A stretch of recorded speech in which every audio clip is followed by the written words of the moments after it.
Welcome. My name is Roger Berkowitz. I run the RN Center, and we sponsor this The Courage to Be Common Course. The Common Course actually, this Courage to Be is actually the first Common Course, long before there were Common Courses at Bard. It came about a number of years ago when I went to give a talk at a school on the West Coast, and they had this thing where all the students wore jacket and ties and dressed up and came and sat at dinner, and you gave a talk and the students ran everything. And I thought that was a great model, and I came back to the dean at the time and said we should do something like that at Bard. And that was the beginning of the Courage to Be. The intellectual beginning of it, aside from just a nice meal and the other parts of it, where that I had a conversation with Nicholas Lewis, who is back at Bard in a different role, but at that time was the head of the chaplaincy. And we wanted to try and think about what it would mean at that time, I think 2010 or 2011, to think about character and to think about what does it mean, what do we need to teach people besides just, history and philosophy and stuff, about what does it mean to be a citizen, what does it mean to have courage to actualize your values and your beliefs in a time of conventionality, a time when there's a lot of pressure to conform, whether it's through getting a job or bureaucracy or whatever it is. And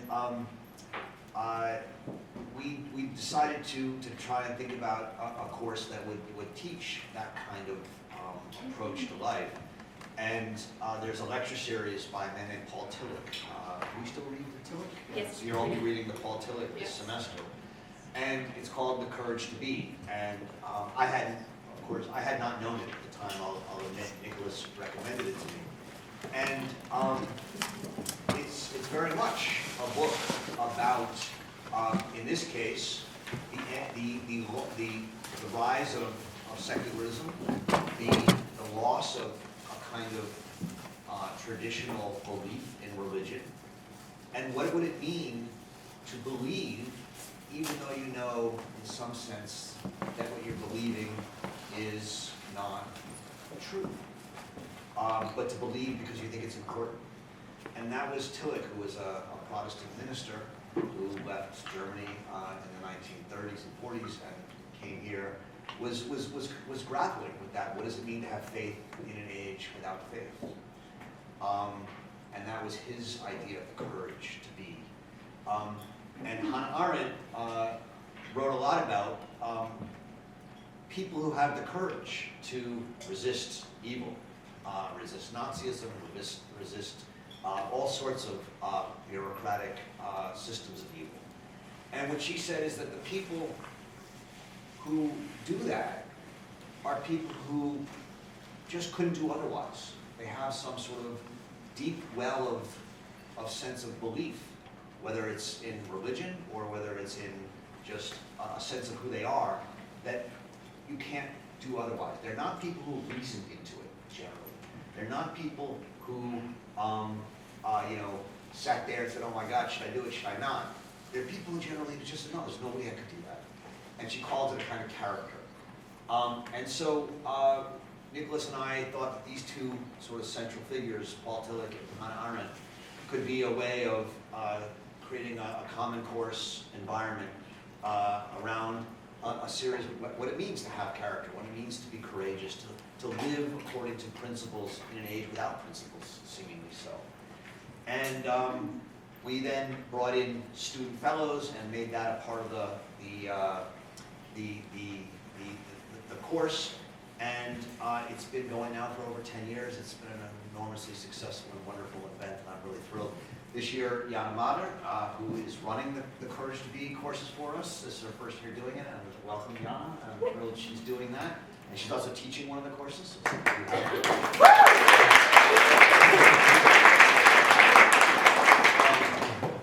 and as I said, the student fellows play a major role. They pick the speakers, they organize all of this, they get you your dinner and everything, and it's a great event. So tonight I'm going to introduce one of our student fellows, someone who been a student of mine a number of times.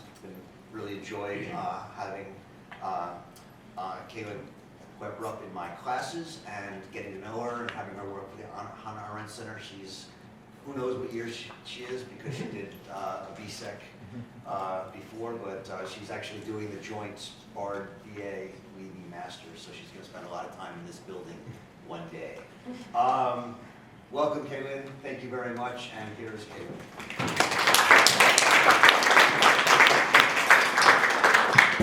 Hi guys. Tonight I'm so honored to have Kawenniiosta Jock with us. She's the president of the Waterfall Unity Alliance, where she's a land protector and a visionary. I think she'll do a much better job of introducing herself than I will, so I wanted to briefly tell you about why I chose to invite her. Last year I took Professor Williams's Black Contrarian Voices, and the thing that I found the most interesting and the most courageous was learning about people who envisioned political, social, and cultural alternatives to the American mainstream that we live in and learn in. And then they lived those things that they were imagining, and Kawenniosta is doing just that. In her work at the Waterfall Unity Alliance, Kawenniosta is seed sowing for generations to come. It was formed when Kawenniiosta people returned to their ancestral lands to stand with their local community against the Constitution Pipeline, a major fracked gas pipeline in upstate New York. The efforts were historic and transformative. It was the first state pipeline to ever be not funded after being federally approved. But ultimately, land justice and justice more broadly is so much deeper than stopping a pipeline. In the words of the Waterfall Unity Alliance, our dream is to return to our homelands. Our dream is to raise our children surrounded by language speakers. Our dream of clean water, clean food, healthy soil, and sustainable living. Our dream to have a school where our children are not just in classrooms, but are active members of a living community, working together, learning the old ways of balance and reciprocity. I think this quote encompasses why I'm so excited that Kawenniosta is here. Her work speaks to the importance of preserving language and stories, like Professor Mader's class does. It speaks to the intersections of race, culture, and liberation, like Professor Williams' class does. It combines ancient and modern interpretations of courage, just as Professor Barcher's class goes from Antigone to Barbara Lee. Finally, it speaks to Professor Botstein's class on courage in universities. And I'm hoping we can use this time to think about our role at BARD, as both individuals and an institution, to go beyond the land acknowledgement and reimagine other ways to live. So, without further ado, I'm really happy to introduce Kawenniiosta Jock.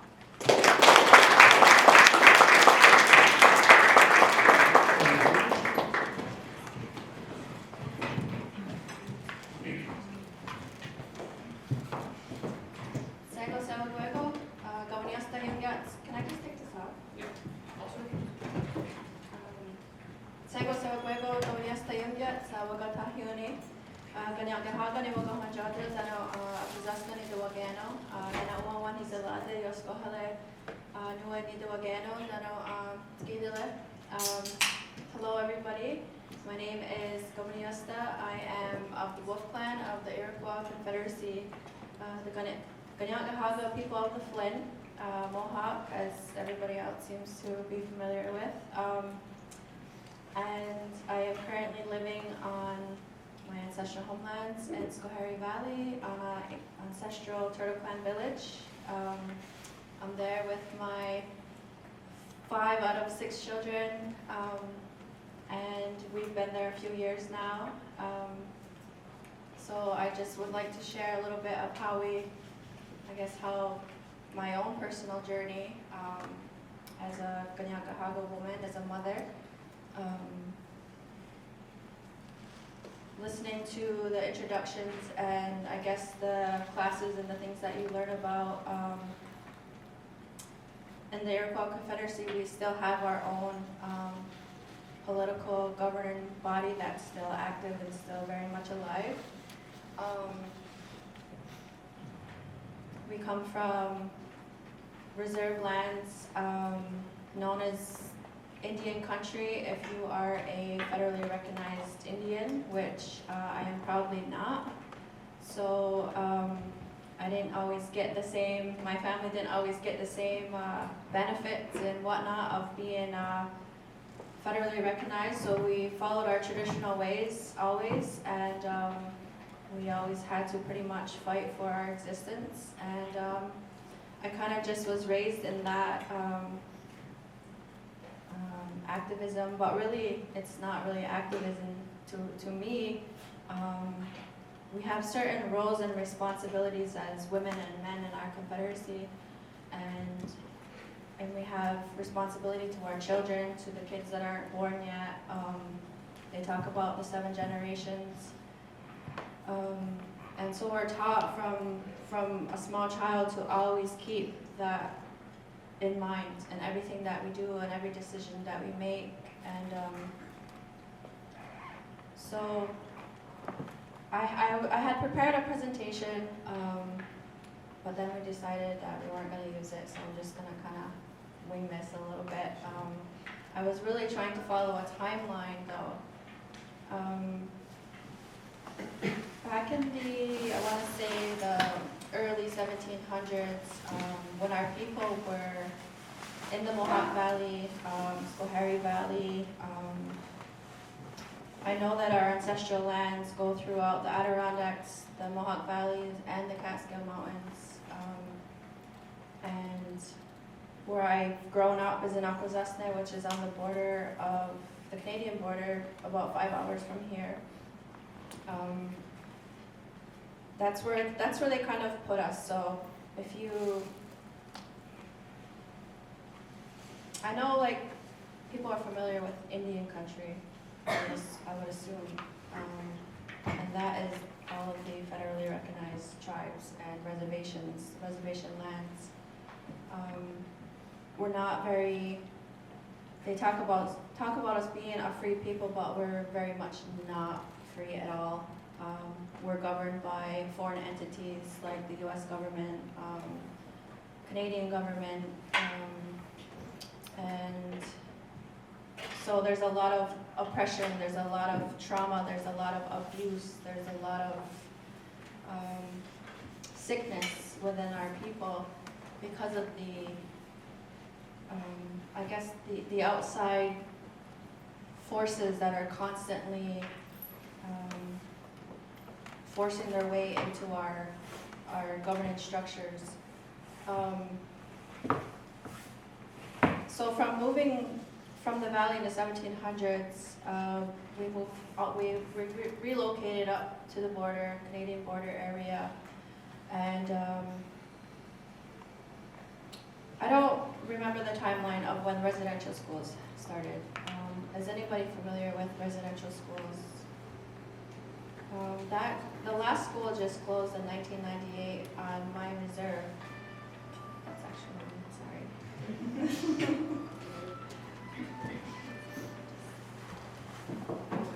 Again. Yeah, so the last school just closed in 1998 on my reserve, and that's really nothing in the past.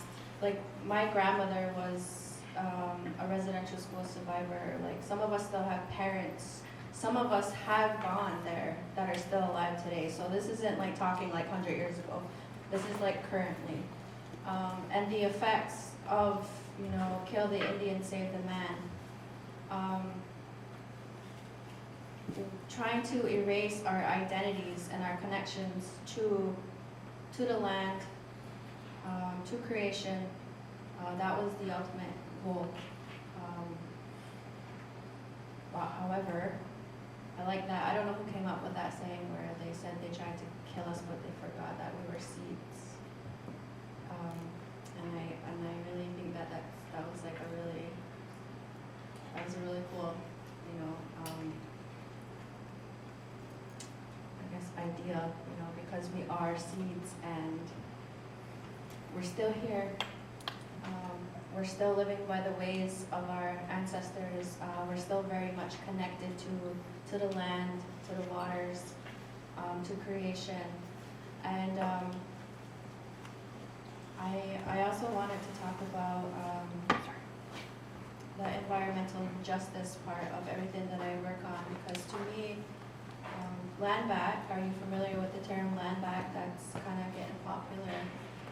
Land back to me isn't just about getting land back, but about getting self back, because through everything that was done to our people, intergenerational trauma and all of that,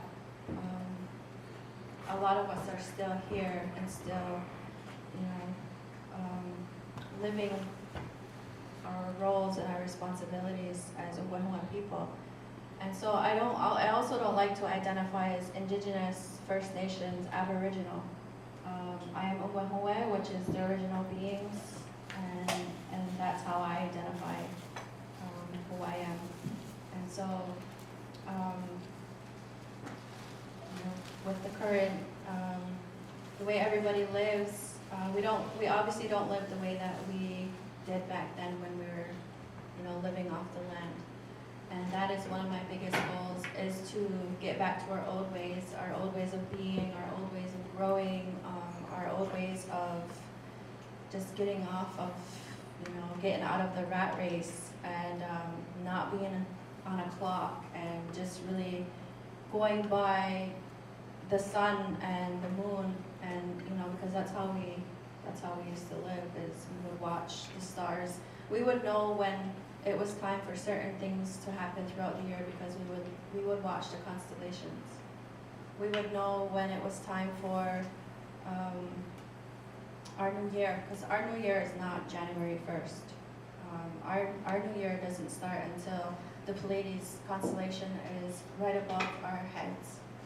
And 5 moons after that, or 5 nights, after that is when we begin our new year, our festivals start. And we have a certain thing that we all do collectively, and it has to do with our fires. We have a physical fire that we all gather around, and we stir the ashes of the fire, which renewals our beings and renewals everything, and everything is about gratitude. Everything we do is based on gratitude. And so yeah, our new year just started a few weeks ago actually, and with the weather changing, now we're getting ready for maple season. The thunders have even been back, which is pretty early. It seems that everything is coming back pretty early this year, and there's a lot of changes. They talk about climate change and all of that, but I also like to think about how we're all reflections of one another, right? And we're also reflections of the soil, of the land, of the water. And I think about the foods that we eat. And I think about all the preservatives that we eat. And when you think about our waters being so polluted and all of the preservatives that we're putting inside because we're made up of water. And if we could all get back to clean foods and clean waters and that sustainability, and I think that could make a really huge impact on what they call climate change, because we'll all be more aware of self, more aware of our relationship to our mother and reconnecting with our mother, the earth. And this year on the farm, that's exactly what I've been doing, kind of re-regulating my nervous system as well as my children's, and learning to be present, getting out of survivor mode, and just learning about berries, because I'm not a berry farmer, but I'm definitely learning how to be one. So we were able to raise money through the Waterfall Unity Alliance and purchase a 60-acre working berry farm that has 9 different berries on there. There's about 15 acres of strawberries and 10 acres of blueberries, and there's blackberries and cherries and apples.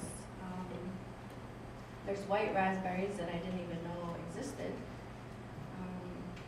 And the motto of our farm is weed and eat. There's so much to do there. And our biggest goal is to be able to grow clean food and send it back home to our communities, because where they kind of relocated us, the government, they put us alongside industry. Like not 20 miles down the road, but like next door.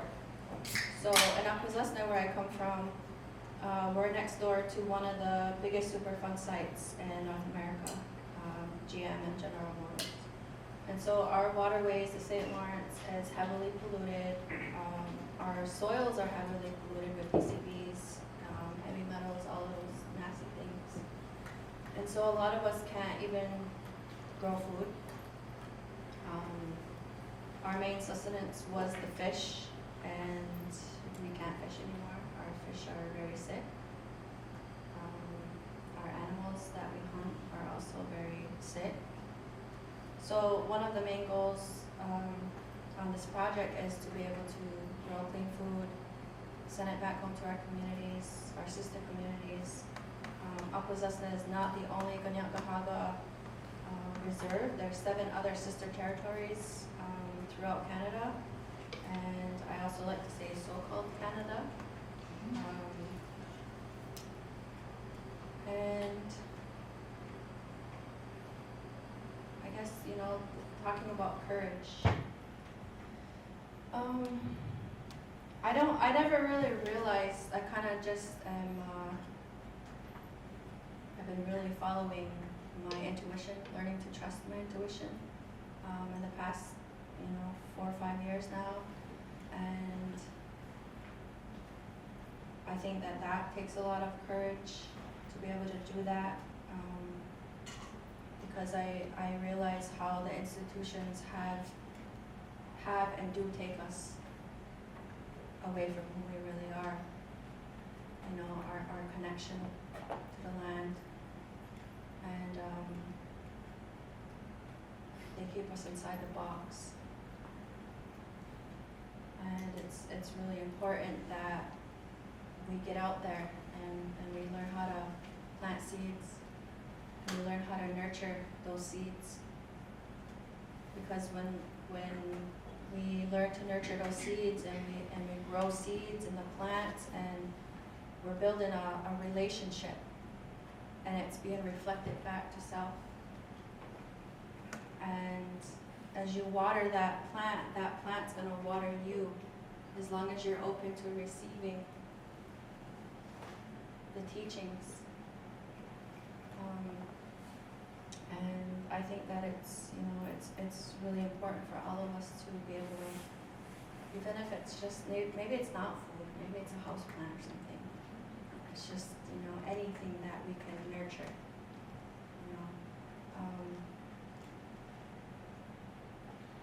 I think I talked a little bit too fast, and I probably left out a whole bunch of things that I want to talk about, but where am I at for time? Other things you want to say, if not? I was hoping that people could talk with your tables a little bit about what you've heard, maybe about what a relationship to the land means as we go to school on land that's stolen and is native land, that is ancestral land. And each table, if you could come up with a question, you don't necessarily need to ask it, but come up with a question of something that interests you all, and then we can ask some questions. I also know if you want more food, you can go grab more food. Maybe take like 10-15 minutes, talk with your table, think about what you just heard, then we can have a little discussion. Does that sound good?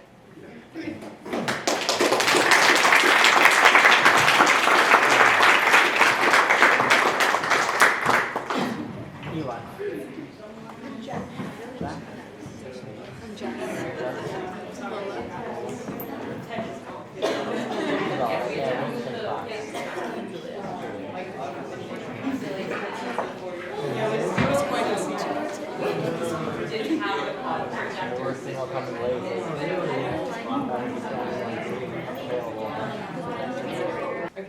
Okay.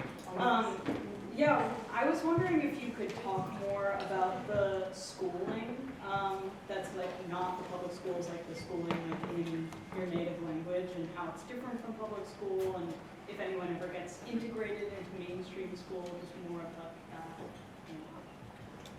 Okay, so I went to the Akwesasne Freedom School. I'm actually an alumni of the Akwesasne Freedom School, which is a Mohawk immersion language school where there was no English whatsoever spoken. So from pre-K to 8th grade, we're only taught in our language, and we follow a 13 month cycle of ceremonies based off of nature. Being it that our new year just started, something that the kids would be learning right now because of the warm weather and what's, the tapping maple trees. And there's a whole process of, the reciprocal relationship that we have to nature. So the kids are taught that we don't just take, that we learn to give our thanks to the maple tree, to the sap. They say that the sap, because we drink that, and that is our first medicine that we take for the first year, cleansing our bodies and whatnot. And then, also, I'm not sure if anybody's heard the thunder yet, but the thunder has come through back home, and so that's a whole nother ceremony. And all of our ceremonies are based off of gratitude, so we thank the thunders for coming back. Everything has a role in creation. So they say that the thunders, they wake up all the bugs, that they wake up the animals, they wake up everything. Now it's time to start growing, start coming up, the seeds, all of that stuff. And then we get into around April, we have our seed ceremony. So then we thank all of our seeds, and we do a whole gratitude ceremony based off of our seeds. And we kind of have a game where we actually we play this peach stone game, and we play for seeds. So we do like this whole seed trading thing. And then whoever wins, it determines who's going to be working on the gardens, men versus women. Sometimes it's clans versus clans. It depends on the time of the year. And that's kind of like how we go about our year and figure out what duties are, who's going to be doing what. But back to the school, so it's nothing like public school really. It's not about paper and pen. It's not about reading. Everything's, it's like a lot of oral teachings. It's about being outside. It's about learning, I learned how to sew. I'm actually a master seamstress. I'm a fashion designer as well. I learned how to sew at 8 years old. I've been sewing for a long time now. And we learned how to cook our traditional foods. We learned how to can. We learned just a lot of land-based teachings. What else? So yeah, my oldest daughter actually had just graduated 8th grade from there. And all my children were students there before the move to Schoharie. And I went to that school. And after that so 9th grade high school is when it's an option if you want to go to high school, public school, and that was kind of like the worst for me because I got to 9th grade and I didn't know how to read and write in English, so that was pretty stressful. And when it got to history class and learning about all of these people who I really didn't care about, and I was really mad that I had to be there. But yeah. Did you have a question? Oh, I have a different question. I can wait. No, go ahead. I know that most of your presentation so far hasn't been about this topic, but you were introduced to us as someone who is a part of an initiative that successfully stopped pipelines from going through. And I was wondering if you had anything to say about how institutions like BARD or students at BARD, as a place with a lot of resources and privilege, could best assist in land back initiatives and work against settler colonialism, be it Iroquois sovereignty or Palestinian liberation or whatnot.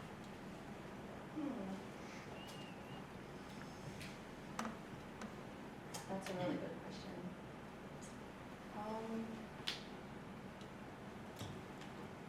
I think just like I'm gonna give these ladies some resources, and I thought it would be good for whoever was interested to kind of look up these resources, learn more about different areas of our lives as Oahuan people and the struggles that we have, and also I'm sure you're gonna find something in there. But during the summers we usually put a call out for our farm for volunteers, and I would really encourage everybody who's interested to come out because we teach a lot about our ways, and you know, that's, I think, a really great place to open up those discussions, and you can have a chance to be around more of our people, and we can have these discussions and really figure out in what ways can we work together for all of those issues that you brought up. Thank you. Anybody else? Question. I'm really interested in the fact that you spoke your native language up until, how old is it? Until when did I learn English? Yeah. Well, I learned how to read and write in 9th grade, but I always spoke English. It's just Oh, in okay. school we weren't allowed. Yeah. So I guess I'm curious, like, what kind of differences did you feel, or gaps in communication between your language and English that you feel are, that you can still remember, or that you kind of, what parts of your native language feel the most close to your heart? What parts of my language? I think all of it, because our language is very descriptive.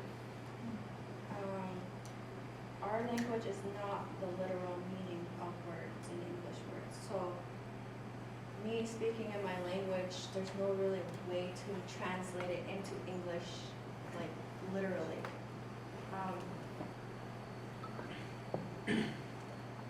Our language is descriptive. So when I say I escuela, which is a chair, I'm not saying a chair. I'm talking about something that has 4 legs that you put your bum on. Something that has support that you sit on. When I talk about water, orégano's, I'm describing what that is. It's not water, so as far as gaps, to me, English is a dead language.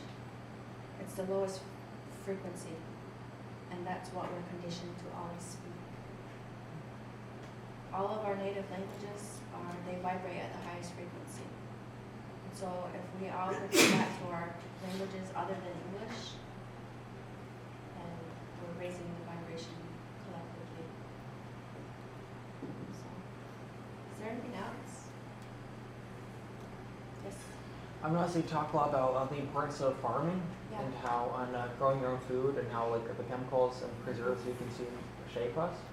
Has it been a challenge to convince people to join farming when they could easily just get food somewhere else? Oh, absolutely.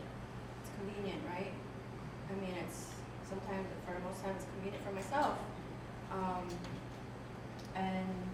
But that's part of the institution, like always, we always got deadlines. We don't have time to sit and kind of nurture those seeds and grow our food and build those relations because we got shit to do, right? I mean, and so it's more convenient for us to just go to the grocery store and get our food. So yeah, it's definitely been challenging. It's also a comfortability level as well. And there's a lot of people who are just comfortable where they are. And, there's nothing really we can do but keep providing the information, hoping that people show up. Is there anything else? What's your goal for your farm, and then more broadly, like your people? Like, what do you see as your future? Like, how does that connect to your history? Well, I've been really spending this time learning to reconnect with the land there, with our ancestral lands, and really asking, what is it going to be like for my people to come back here? What is it gonna look like? What is it gonna feel like? And one of my goals, and I guess one of my purposes here, is to restore the balance within my people. And so if I could create this space back in our ancestral lands where our people could come and could learn to re-regulate their nervous systems and learn to just be again, right? Restoring that balance is gonna happen naturally, you know, because everything we're gonna need is there on the land. We're not gonna have to run to Walmart and get a job or gas station or whatever, you know, like everything's gonna be there. And that's one of our biggest goals, is to be able to sustain ourselves, sustain our communities, and be mothers, be fathers again. You know, be present with our children. What does it look like for people who aren't native here to be a part of that, or is there a space for people who are not native from here? Yes, there's most definitely a space as long as you are open to learning and receiving, you know, the information. And like I said, we usually have call-outs during the summer. We have a call-out for volunteers. We have a Unity Festival. We've had, this year will be our third one. We do a concert, and that's probably our biggest fundraiser of the year. And we're gonna be doing more kind of like community events this year. We plan to anyways. So everybody's welcome to come and be a part of it and visit. Is there anything else? Yes.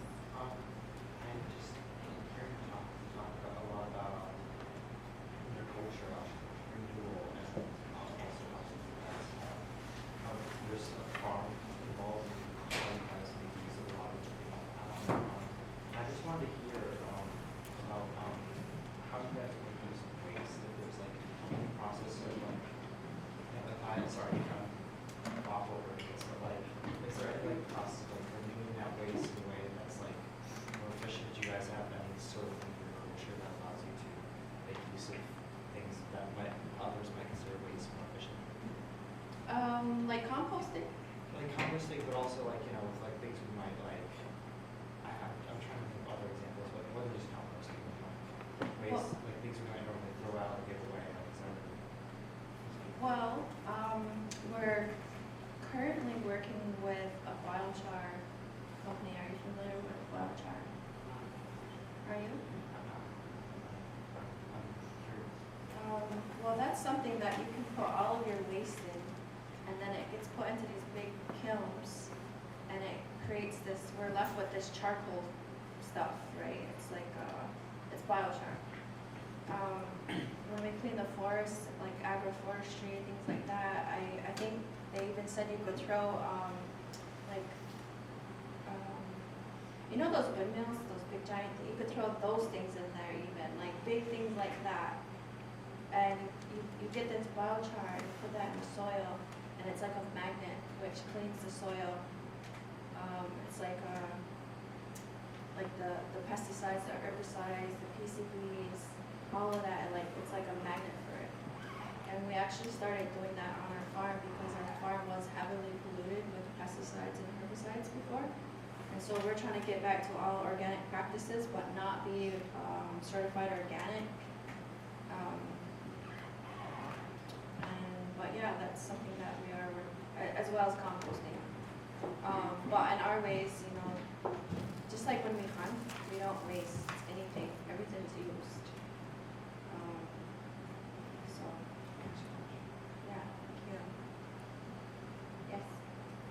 I don't really know how to formulate my question. I'm interested in part when we were talking about the language and the high vibration of it. So probably I will have a few questions about it, but like the first one would be, what would you consider a high vibrating language? I would think anything other than English. Like the words that I'm speaking now, you know? Do you have a language? Do you have, like, where are you from?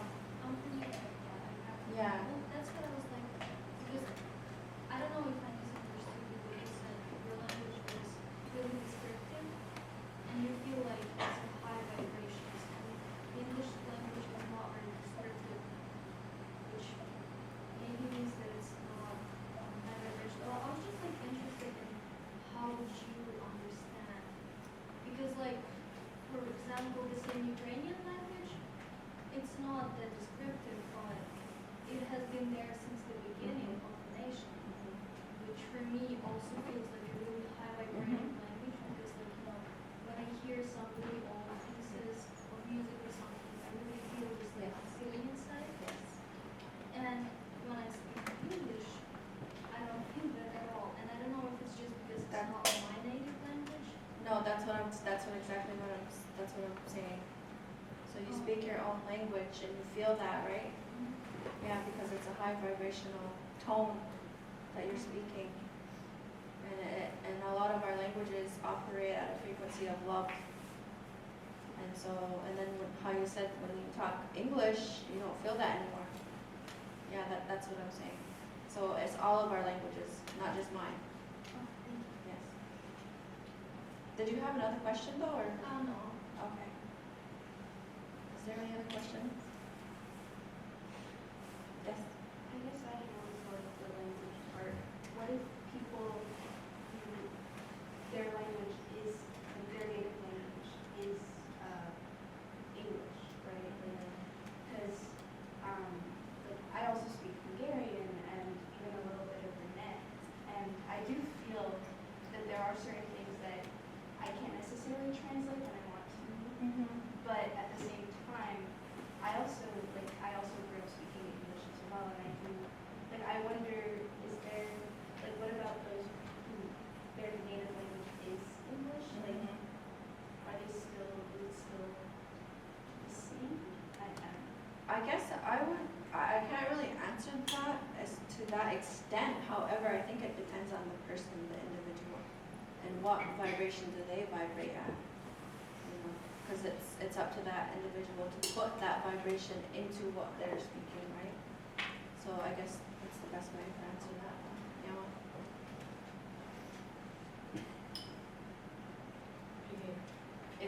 If there's not any more questions, thank you guys for coming to this first talk. I think it's an important reminder that there are so many forms of knowledge that are both inside and outside of universities, and that all of our classes intersect, whether it's land or language. I know there's cake, so if you haven't gotten cake, feel free to take for the road. And Or stay. Or You can stay. hang You're out for a welcome to little stay bit. and hang out, ask some more questions. Got the joint till 8. This is very true. But thank you guys so much for coming. I think if they're trash back there, and it'd be great if you guys published that. But yeah, thank you guys. Thank you, Kevin.